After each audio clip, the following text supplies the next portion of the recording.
Every investor in his early investing journey makes a lot of mistakes, and it is not bad to make mistakes. After all, we are all humans, but some investing mistakes can cost you millions or even billions if you are a value investor. Warren Buffett, the Oracle of Omaha, has also made a lot of investing mistakes in his early career. So we can say that mistakes will be a part of our journey because we can't match his level of intelligence. If you can, then maybe this video is not for you, and I think you will be the next Warren Buffett.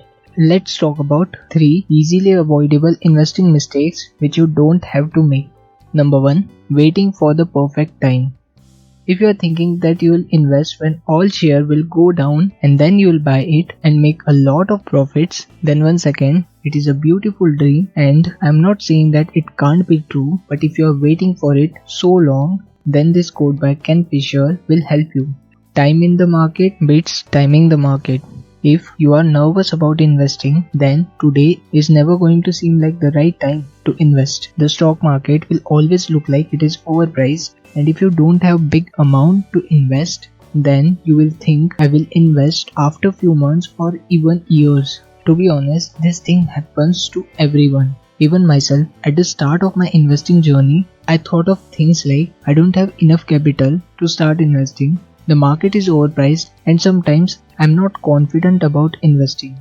But after investing in the market, I made over 70% return within a year. If you even have $100 or as little as $10 right now, then trust me, just go and invest it. Invest in anything which has a great future and be part of their success. A dollar invested in your 20s will go further than a dollar invested in your 30s. Mistake number 2.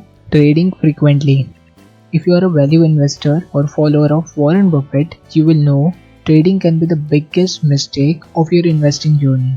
In today's world, many apps promote trading with a very minimal amount or sometimes for free, which looks like a great way to invest and make profits within a short period of time. But there is a small thing that investors miss out on: why long-term investing is better than short-term. Capital gains tax rates, which you have to pay when you sell a security you are holding for at least a year or less. This tax rates looks very small in the short term, but they may up to 15 to 20% of your gains, which you can simply save by investing long term. Short term investing is driven by the emotion rather than the actual value of the stock. And no doubt this type of investing is a gambling. The stock market rewards those investors who buy and holds quality stocks for the long term, and those who think investing is being an owner of that company, not buying and selling shares for some profits. Number 3.